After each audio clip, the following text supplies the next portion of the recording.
Welcome back to the Janus World Building Project. In this video we'll explore design principles from Cnidaria and Porifera and introduce the frontier haven of Zhin. The hottest city, if you say, survives by night, hiding from the violence of the day in a nocturnal realm of soft, flickering glows and wild parties. Relying on the extensive fish farms in the Gulf and desert ranchers with their tent stores and midnight corrals, many rumors swirl about what levels the Dionysian frivolity reaches in the depths of black night. Justice is served by bounty hunters hired on by Zhin.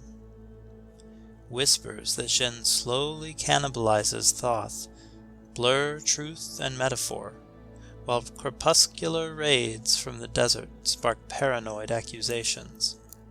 What is true, and what projected? Filling the night with tempting lights and alluring sounds, the saloon city offers refuge to the most capable and presents a trap to all else, entangling most in the dark city of stars. Saloon City is a place of deep shadows during the day and endless glowing lights and translucent walls at night, filled with every variety of entertainment for the workers returning from their extreme jobs and looking for distraction. Bacchanalia and blood sport fuel the economy of the larger-than-life people of Zhin. Facing broiling days and diminishing local resources, the proud peoples scattered across the heatward coast transition to a nocturnal lifestyle, resisting degrowth and partying even more lavishly under glowing lights and the cool night air. Ranchers manage nocturnal herds of modified, glowing desert cattle, and fishers chase monstrous schools of giant fishes and squid, fighting poison and clawed tentacles to keep their feasts lavish late into the night. Rumors also swirl of desert raiding bands attacking bridgeways and overland expeditions with seeming fealty to Zhin, the metal god of desert fire. Above board, the sales of various meats and entertainment goods powers the economy, but illicit markets thrive as well, likely including a heavy contingent of slavers foraging product along the high streets. The old AI manager Zhin offers extravagant repayment, with lavish gifts of fuel and data, in return for strange bounties tailored to each denizen, enforcing a semblance of justice with a stable of bounty hunters, and extracting a tribute under threat of force from all businesses enjoying system protection. Learning from the sponges and Cnidarians filling the shallow coastal bays lapping up against the scorching sands, the freelance artisans and engineers of Zhin look to sponges, from colorful reef builders to deep sea glass sponges or the carnivorous ping-pong tree sponge. Also forming reefs, coral colonies take on diverse skeletal forms as anemone and sea fans wave gently with tidal currents. In open waters, patient jellyfish drift hungry, with box jellyfish, Pacific sea nettle, cauliflower jellyfish, crystal jelly, and moon jellyfish threatening with fatal filigree. At smaller scales, the coral polyp lives with symbiotic zooxanthellae algae, and slowly prints calcite to build up to the sun. Other champion organisms include mushroom corals, sea pens, hydroids, and siphonophores such as the Portuguese man-o'-war. Some jellyfish cousins remain anchored like the stalked jellies, while other siphonophores form colonies, some stretching incredible lengths with many zooids, such as the giant siphonophore. Sponges typically grow according to three body structures, with greater internal surface area affording larger size, and the leuconoid form allowing encrusting growth that follows supporting surfaces. They pull water through the sides and out the top, filtering food out of it. The body plan of Cnidarians may be sessile or motile, with a single opening into a digestive cavity. The wall of sponges relies on cellular specialization, with some cells moving water with flagella, others digesting, and others forming skin around the gelatinous mesohyl matrix, or maintaining sponge cells or skeletons. Though most are filter feeders, some sponges are carnivorous, with small hooks catching prey. Glass sponges, such as the Venus flower basket, shape water flow with a sculpted outer surface, and boast an efficient structural lattice of silica spicules. The outer morphology of sponges differs, with multi-stalked varieties in different configurations. Sponges are notably entwined in ecosystem interactions, processing dissolved organic matter and releasing particulate matter, while also hosting large and diverse microbiomes. The silica spicules and anchors showcase the influence of simple forms on aggregation with simple material inputs. Looking at anemone integument, they have typically single-cell thick skin around mesoglia infill, using the water in their closed digestive cavities as a hydrostatic skeleton. With a similar form, corals self-organize with clones into colonies and collectively form reefs. Siphonophores survive as complex colonies of specialized, multicellular modules called zooids, taking on roles such as inflatable sails, digestion, reproduction, or jet propulsion. Learning from the many forms of sponge, a latticed tower with a central, supportive spire carrying water up to a vast holding tank looms over surrounding flatlands. From minimal support points, structure branches out to a curved cylinder balancing structural needs of weight and wind. On top, a shading cap actuates to modify airflow within, while a bioplastic foam of inflatable spaces maintained by bioengineered bacterial films aggregates into neighborhoods of rooms and streets winding through soft and translucent interiors. The outer wall relies on a double layer of transparent tubing housing circulating algae. Between members, the voids are filled primarily with inflated biofilm pillows and occasional habitat boxes to offer refuge for local fauna. The entire spire also draws air in from below the earth in tubes to cool or heat spaces with the thermal mass of the ground through the hot days and cold nights. Using thin, resilient lattice structures, the Janus fashion favors broad, shallow hats with calcified armor plates grown by GMO corals in local harbors. Long braided ponytails entwined with meaningful trinkets drape over flexible hydrostatic armors, with dynamic polymers moving slowly and stiffening quickly to provide flexibility alongside protection. Modified zooids twisted to survive desert air and existentially oppressed into technological service to hunters form micro-harpoon wristbands for combat. Ranchers and fishers frequently employ bioplastic rope, and robes in dark tones overlaid with glistening, transparent gauzes serve to radiate heat away while generating vent with thermal gain.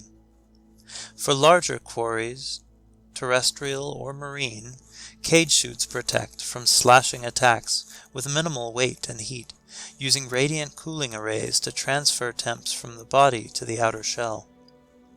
Fishing implements are common, and cruel, hooked tools for in-situ butchering of large marine game identify Zhin fishers.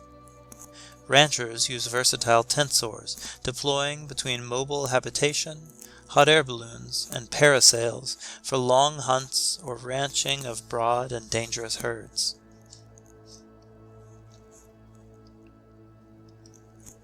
She walked with measured nonchalance, bathed in biotic glow from the wild jumble of second-hand shops and seedy dives humming in the perpetual dusk of Saloon City. Though she moved with purpose towards her target, too evident an eagerness would balloon the fee, and she already needed the best. She heard him before seeing him, his gruff laughter crowding the almost empty bar with echoes of vitality, laughing at his own story. His audience of two, a bartender obliged to attend and a patron deep into a dull trance of intoxication, both wore conciliatory smiles under tired eyes. Her arrival, the only excuse they needed to slip away, meant easy privacy for negotiations. "Are you the hunter?" she asked, feigning ignorance. Turning to face the newcomer who interrupted his story, he narrowed his eyes slightly. Suddenly, overcome by either drink or narcissism, he loosened into a big grin. "So you've heard the tales." "A motley array, impressive, if they are to be believed," she replied. "I can't help if the stories take on a life of their own once I share them," he retorted with playful reproach. "Besides, they brought you here, didn't they? What's your quarry? Information? Employ? Me?" The last with roguish charm. Satisfied she'd found the right person, she pivoted to a more direct tact. "Zhin called in my bounty, and I've need of a team with particular skills. Do you hunt men, Thoken 273rd? "For the right price," he grinned. Reaching a suitable agreement after a quick briefing, some haggling, and a few drinks, they set off together to collect the third of their party, a Canuli priest, designation Canulshok Trachos Kratowendi, sub-15, first triplicator, Lev 211, Arc 3, Cell 46, KIVM. Their lodging stood out in their obsessive darkness, legible from without and possibly reflective of a guarded nature in all their dealings. Announcing their arrival with a quick knock on the door, a cold, lisping voice beckoned them in. "Enter." Inside, all was blackness save a flickering orange light in the corner, occluded by a tense, hunched form. Filling the dark, a steady stream of mutterings spilled out of the glowing corner, with occasional pops and hisses interrupting. "Some way of killing the bastard, but not fast enough." They approached. "Every effort countered.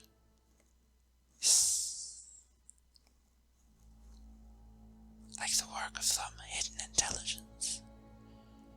Reaching the figure, Mazak began an address. "Forgive me, Canulshok Dracos Kratui." "Just give 'em," they interjected. "Give 'em," she continued. "I did not intend to interrupt your research." The muttering continued, but quieter than before.